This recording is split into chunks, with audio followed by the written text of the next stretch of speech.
So, welcome, ladies and gentlemen, to the Matchfit Football Podcast. I'm Darren, your host, as always. And just a reminder the links in the description of this podcast to all forms of social media, including our guest today's.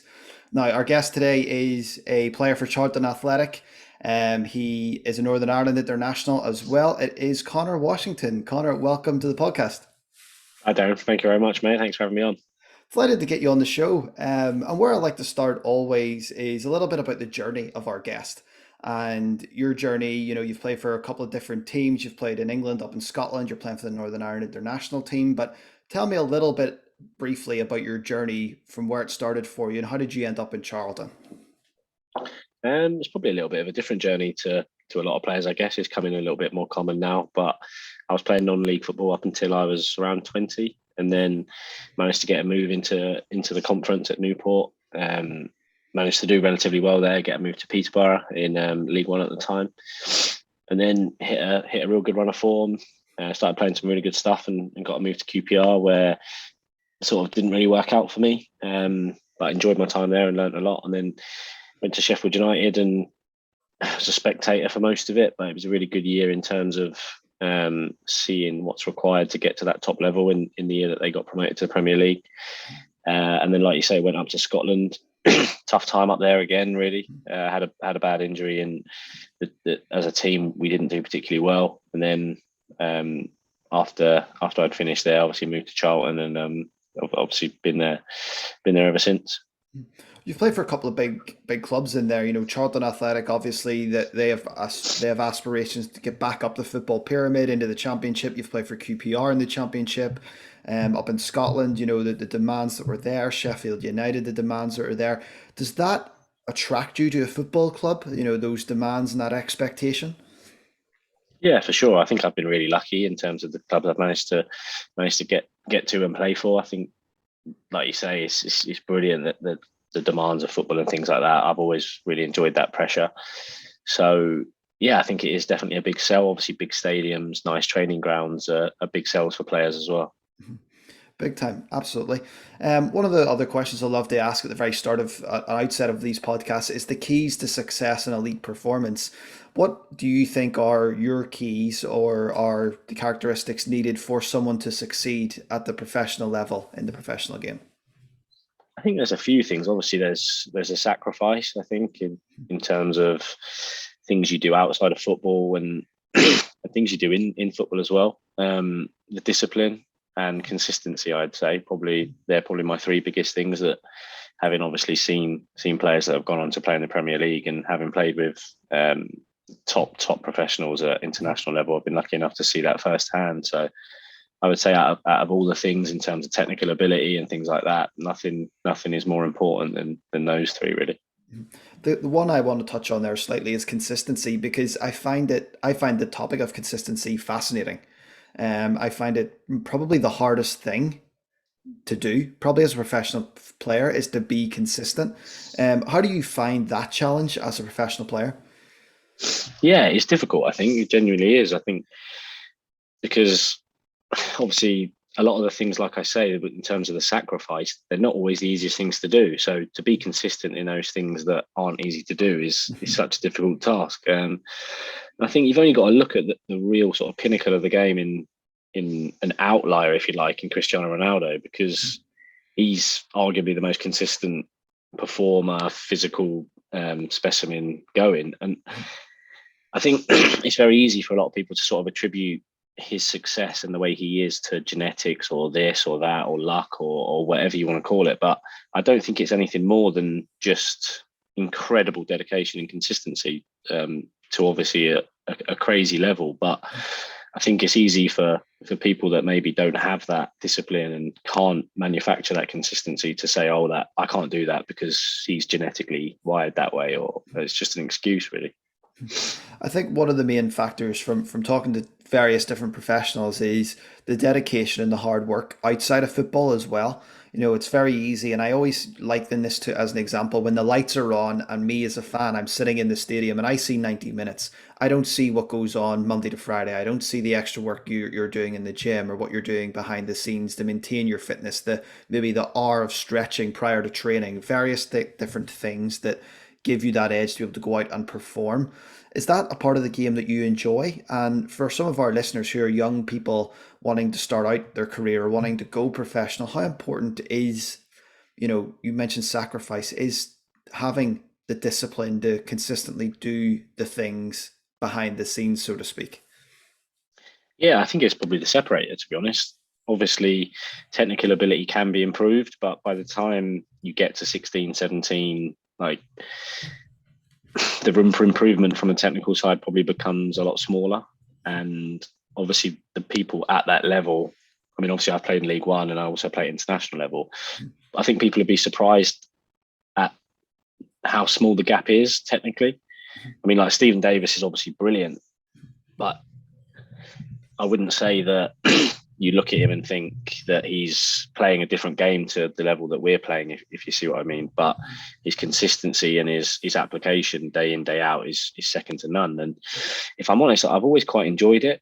I think probably a big motivation, a big drive for me is I would never want to get to the end of my career and think, or if I'd applied myself more, I might have been able to get to a higher level. And I think I'd hate to have that regret. So it's almost a bit of a fear that drives me in that respect. But I've enjoyed it because I've seen people with tons more technical ability than I have who have never played at the levels that I have and haven't managed to sort of achieve what I've achieved in the game. And I put that down to obviously the things I'm doing outside of football.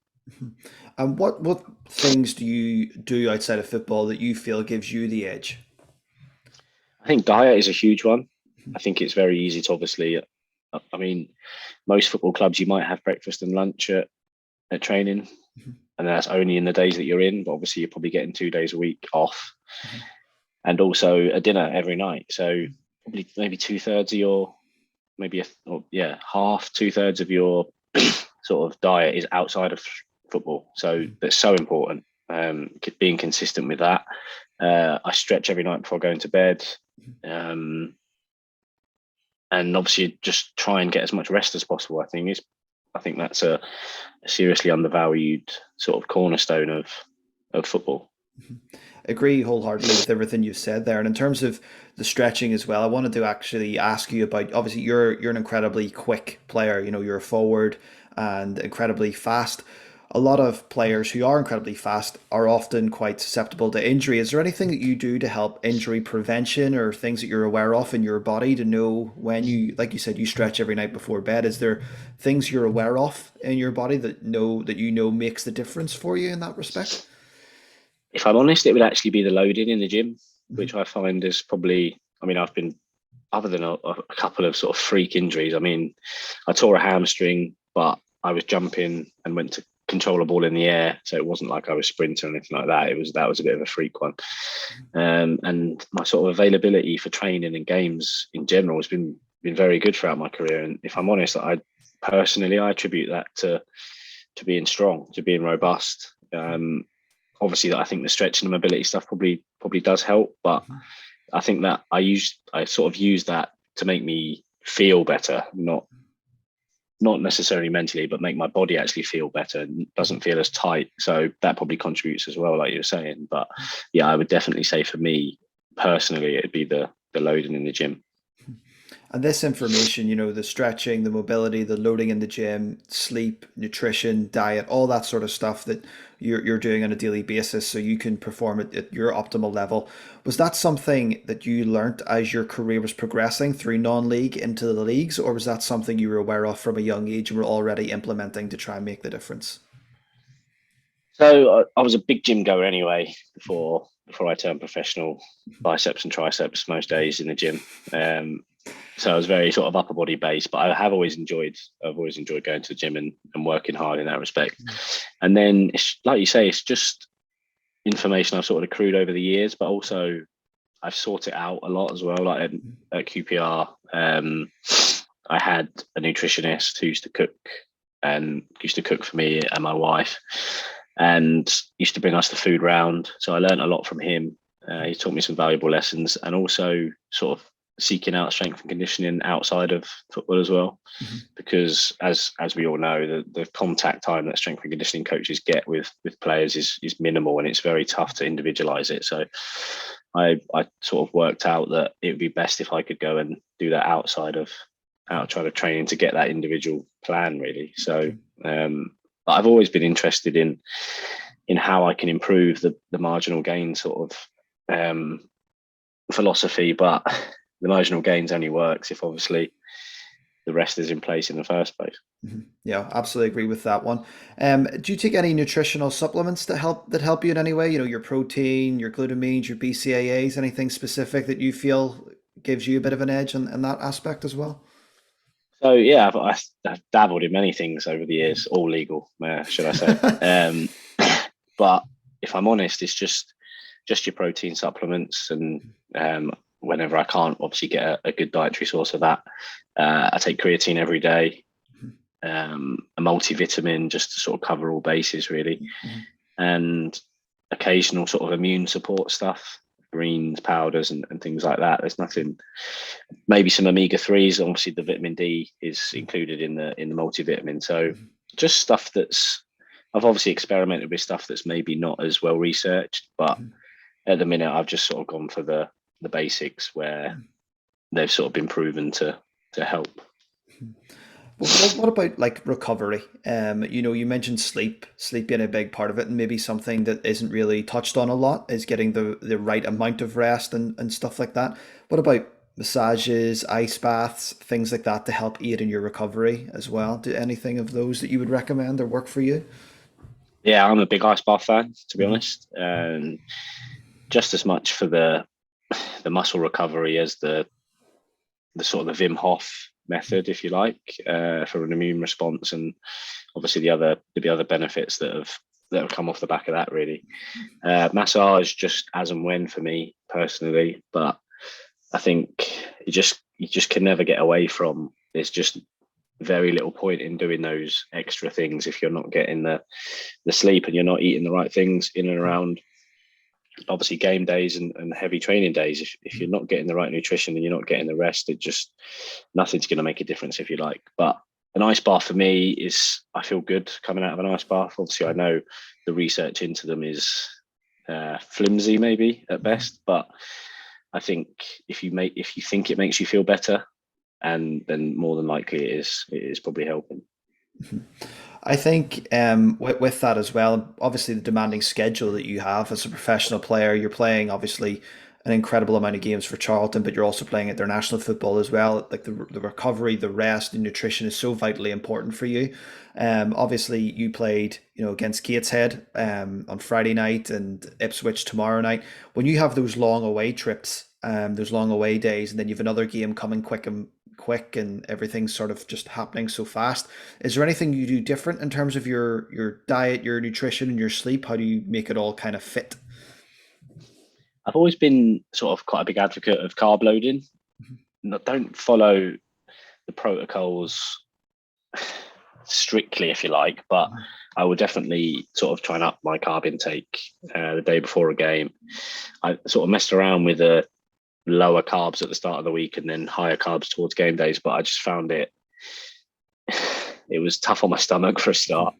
And obviously, I think football's a tough one to integrate carb loading perfectly. So, but after, funny enough, going back to the supplements, I actually take a supplement by PAS. It's called Nighttime Recharge, because I think that's such a big thing. And obviously, I take caffeine before the game. So on a night game, obviously, I'm taking a big hit of caffeine at say 7 o'clock, and then come 1 o'clock in the morning, I still can't sleep. But the nighttime recharge stuff seems to really help. Makes me drowsy and helps me sleep. So I found that really effective. And then, like I say, it's just as soon as the game finishes, it's just get an electrolyte drink down me, get a shake down me, eat as much as I can, really, carb wise, protein wise, and then for the day after, I'm pretty much the same. To be honest, try and keep hydrated and just try and give myself as much chance as possible. I think a big part of that as well is knowing yourself and knowing your own body and knowing how you operate, you know, and the caffeine before the game and then you know, the nighttime effects after, everything all kind of goes in to you because you know you and you know how you operate and how you work. And I think that's vitally important for any player at any level to know how they operate and how they work and what's going to work for them. A couple of quick fire match fit questions for some of our listeners. And again, some of these guys might want to go pro. So I want to ask you about your favorite pre-match meal, and do you eat or drink anything specific at halftime? Yes, I'm a bit of a not superstitious, but I think once you sort of get to my age in football, there's things that like you say, that work for you. Mhm. So it will just be honey on toast with a sliced up banana on top of it for pre-match, because I've done a lot of my sort of heavier carb loading earlier in the day or the day previously. And half time, I'm just water and an energy gel. Mhm. That's it. Obviously, I actually try not to drink too much at half time because I found that sometimes I can go out feeling bloated and a bit heavy off the back of that. So Mhm. Yeah, absolutely excellent stuff. Like we just mentioned, it's about knowing yourself, and when you know that works for you, you don't change it. yeah. Another question that comes in from time to time is about coaching. And if I walked into Charlton tomorrow as the head coach, what type of attributes would you like me to have as your coach? What brings out the best in Conor Washington? Um, Obviously, enthusiasm is huge in football. I think it's absolutely brilliant to get the lads going. And I think people skills are arguably the most important, I would say. Obviously, the tactical stuff, and any coach that's going to come into Charlton is going to have a really good understanding of the game and things like that. But the people skills to know how to get the best out of each individual, I think, is so important. Football's changed a lot. It's not just shout at everybody and expect results anymore. That's not how the world is. So I think knowing how to get in each individual going is a huge asset for any coach. Is that something you've noticed throughout your career? The changing of football and changing of how things are done from maybe where you started in non-league to where you are now? Yeah, definitely. Even in the last 10 years, massively. I think it's obviously a worldwide thing. Um, Mental health's become a much more pivotal role, and I think has a much more pivotal role, and I think that's only good for football. Really, I think it's a little bit archaic in terms of shout at everybody, like I was saying, and expect to get these people going. It's not always the case. So I think it's great in general for football because it means that coaches and managers are probably taking more time to get to know individual players and to find out what makes them tick and what sort of techniques are going to help them. So Yeah, absolutely. What characteristics of a club? So when you're moving club, and especially for some of these young players that listen to this, what characteristics of a club attract you to a football club? If you're deciding to move on, if you're being courted by a couple of different clubs, what attracts you to a football club? What should a young player be looking out for? obviously, the manager I think is really important. Football managers are changing really quickly as it is, but I think obviously a style of football. And if that club's known for playing a certain way, for Peterborough example was massive for me because of their emphasis on attacking football. And from a personal point of view, it's the training ground's really important to me because you spend so much time there. You and it's so much easier, like we were talking about earlier, to be consistent, to be disciplined if you're in a good environment that has good facilities. So a good gym, recovery facilities, etc. I think are really important on a personal level for me. And you mentioned, training in the training facilities and stuff like that. How important is taking a serious and a professional approach to training, in terms of the day-to-day, grind? Yeah, I think it's something over my career I've got a lot better at, especially that year at Sheffield United. I saw that the intensity and the consistency of training and everything that everyone was doing was just up here all the time, every day. There wasn't a day when anyone had a down day.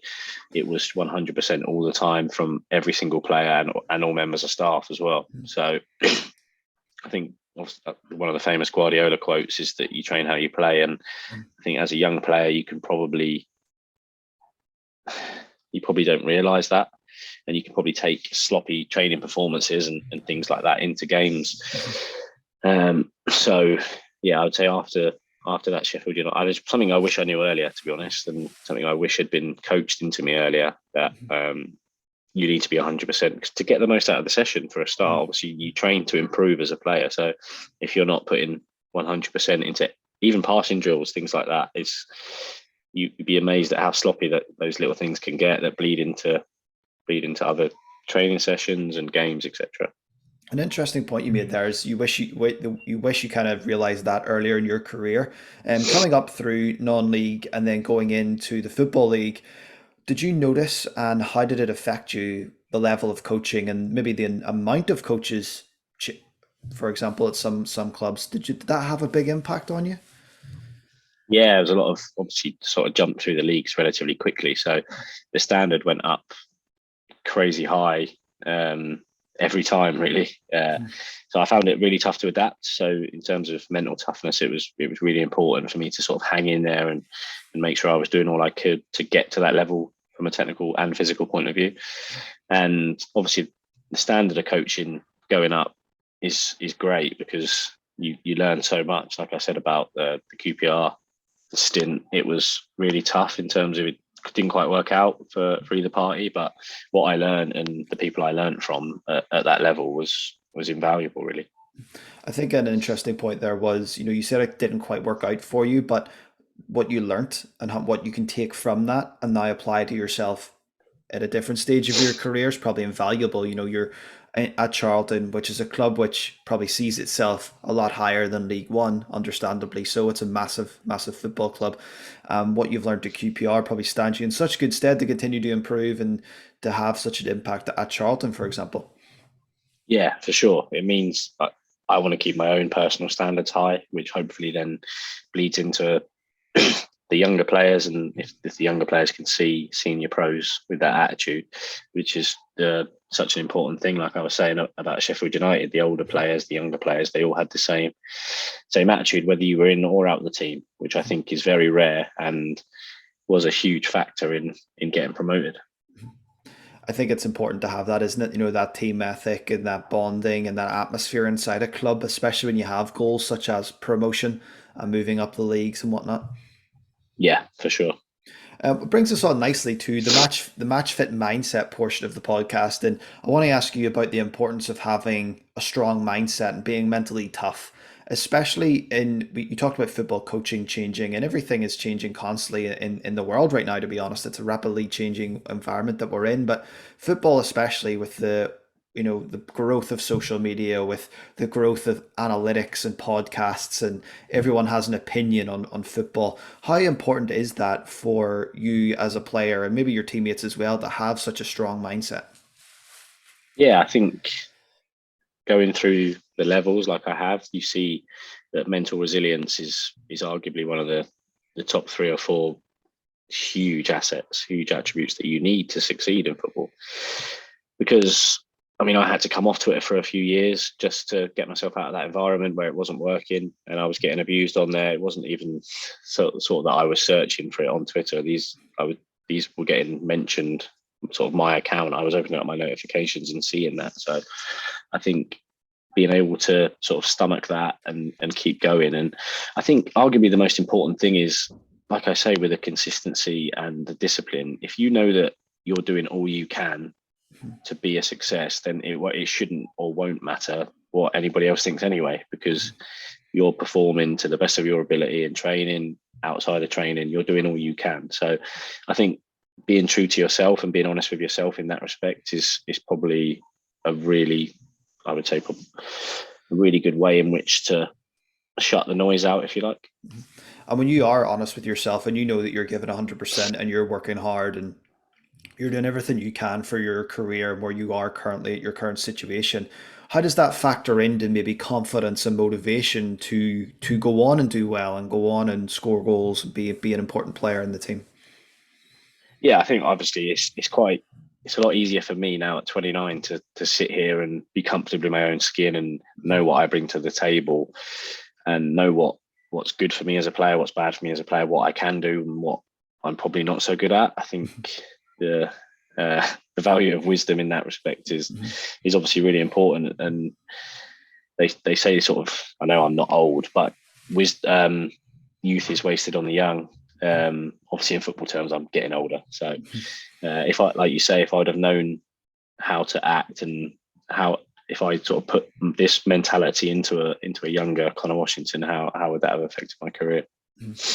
Yeah, it's fascinating when you start to, look at those aspects and figure out, what you've learned over the years. And brings me to another question, like what would maybe be the biggest lesson that you've learned in your career thus far? I think it probably links back to what I was saying earlier. Just be true to yourself. Mhm, Obviously, most footballers aren't good at absolutely everything. There's very few of those. mhm, Ronaldo probably being the biggest example.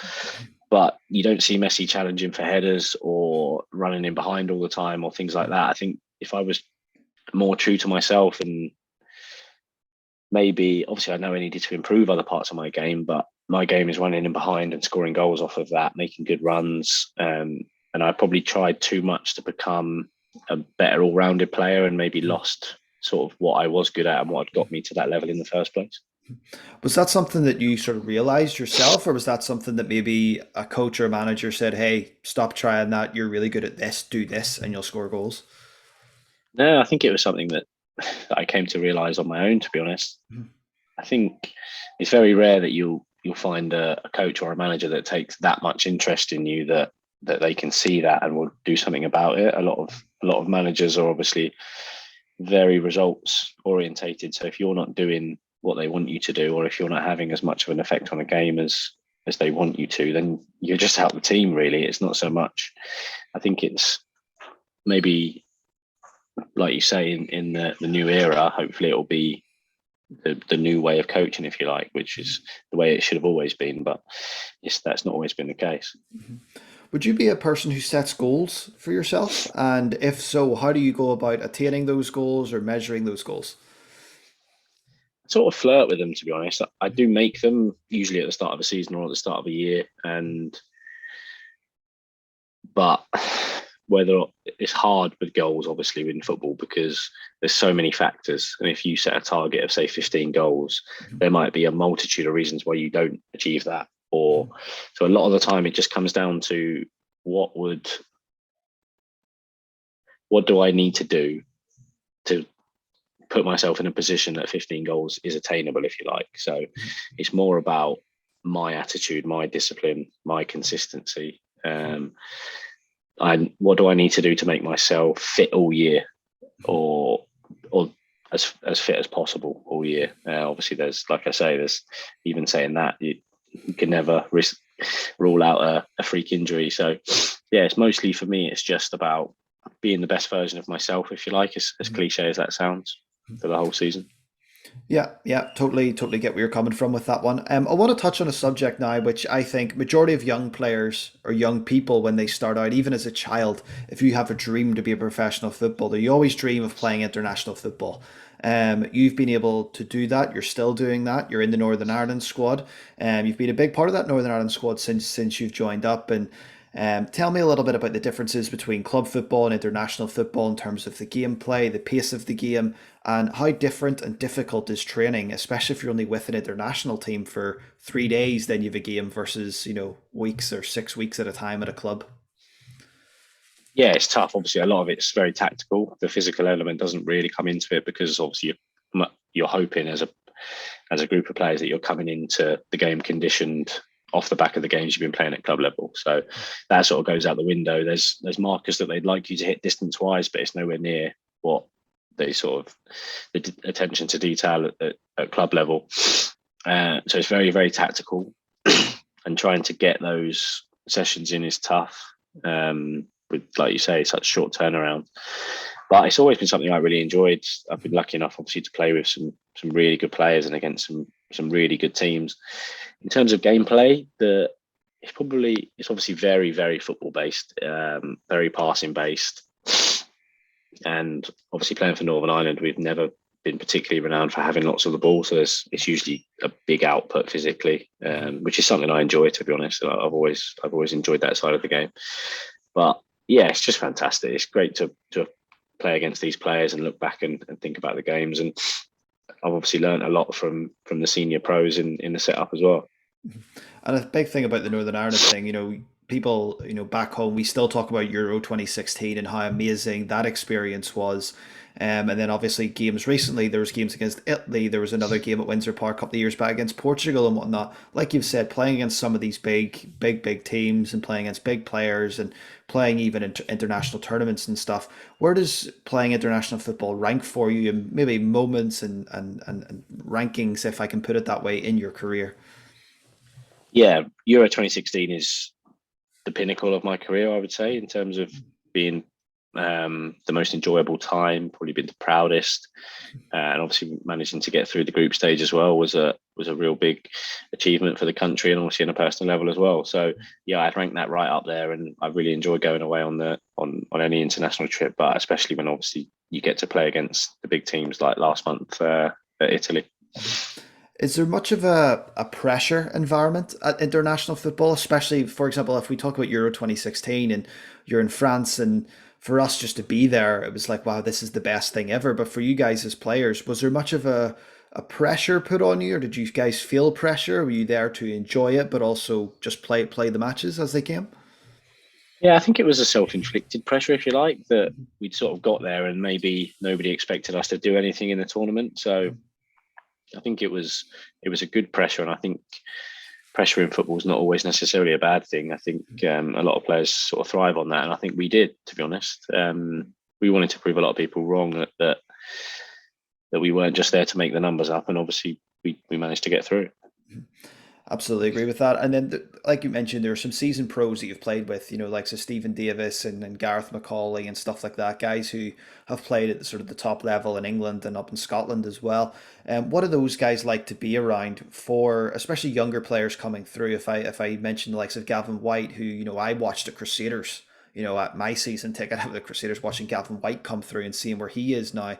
What's it like for those young players coming through? The likes of yourself, or you've played in the Championship and the SPL and stuff, and then Stephen Davis and Gareth McCauley. Do you guys feel any sense of you almost have to show the young guys the way type of thing? Is there a type of mentorship, maybe even indirectly going on there? Yeah, I would say so, especially in the case of the players that have played at the top level, Johnny, Davo, like you say, Gareth, Craig Cathcart, and players like that, Stuart Dallas, is that it's not necessarily that they'll constantly put their arm around young players and say this is how it's done, but it's just a constant example. And I mean, if you see Stephen Davis absolutely busting his gut in training to win every single possession, to win every single game that he plays in, and you see the quality and the attention to detail that he has, then you've got no excuse not to be at that level at least. You might give it away more than Stephen Davis. There's not many people that don't. But if you're not at his level physically and mentally in terms of commitment to whatever you're doing, then obviously there's just no excuse for that. And it's the same with all the lads, Johnny and Craig as well. An interesting question that we often pose. We often ask what about one piece of advice you would give to young players coming through that want to go pro. I want to kind of use that question, but I want to kind of add to it. And for someone who's played international football, what does it take on top of that piece of advice you're going to give to also make it to international football? Is the dream attainable for young players? Yeah, for sure. I mean, you've only got to look at players that are coming through now, especially in the English leagues, that they're getting chances now because they realise how non-league players are now getting chances in league football, and then the Premier League and obviously international teams are now looking at the lower leagues of English football and thinking these players are good enough physically, they're good enough technically to make it at that top level. So I think as much as we keep talking about it, it's just having that consistency all the time, doing things that others won't or can't every single day. I think it's just staying disciplined, and just constantly trying to improve. I think because there's always room for improvement. I mean, if you haven't made it professionally, then obviously there's a big room for improvement. But even if at my age, obviously there's things I still want to improve on my game. I'm still learning every day. So yeah, I think the biggest piece of it, well, there's obviously a few bits of advice in there, but I can never really get away from the fact that probably the biggest piece of advice I'd give anybody would just be to stay disciplined and stay consistent with everything you're doing. Yeah, that hard work, that discipline, that dedication, and that maybe even the belief, you said it earlier, to stay true to yourself, that you can achieve what you want to achieve. Your teammate earlier today, Craig, he mentioned about giving 100% of himself, that when he finishes his career, whether he makes it higher, whether he doesn't, he knows he's done everything that he could to at least, give it 100%, to at least say he tried to make it as high as he can. And I think that's vitally important for any young player. Yeah, I mean, you hear it all the time, don't you? I could have made it if I'd have done this. I could have made it if this had happened. I could have made it. Um, they're just excuses at the end of the day, aren't they? And like Craig's got a brilliant mindset. You can tell that every single day in training, because he's at it every single day in training like it's a game. I think that's probably the biggest. Maybe that's probably my piece of advice, actually, if we can go back to that one, is treat every single day like it's a game day. That's Get the most out of it. It's a phenomenal piece of advice, I think. And, as you mentioned there, that a lot of people say, oh, that could have been me. It brings me back to listening to an interview with Chris Wilder, who you'll know from your Sheffield United days. And Chris said he was at the pub watching the football one Sunday, and Leicester were on, and Jimmy Vardy was playing. He overheard the guy at the table next to him saying, that could have been me. And he said he actually turned around and said to him, but it's not you, it's him. And I thought that really made me laugh. And I just have to ask you, just by bringing Chris up, what was Chris like to work under? Yeah, intense. I think obviously he set the standard in terms of what he wanted in training every day. The intensity was obviously really high, and that showed in the games. I think I look back at that 12 months and think how much that taught me. Obviously, being there, the intensity of training and everything everybody did was so high that it just naturally bled into the games, and you could see that in the teams that we were playing couldn't handle the intensity because it had been worked for the previous 5 days before, the previous 6 months before. So yeah, it was brilliant to work under him, and Alan Neil as well, his assistant, was great tactically. So they're a really good duo, and obviously they got their just rewards with getting promoted. Let's bring things a bit closer to home. You're at Charlton now. I think it'd be safe to say so far the season hasn't went as well as you probably would have wanted. But there's certainly a lot of time to put that right. There's a lot of football still to be played, and League One is such a crazy nuts league that anything can happen. What are the goals and the aspirations for this season for Charlton Athletic?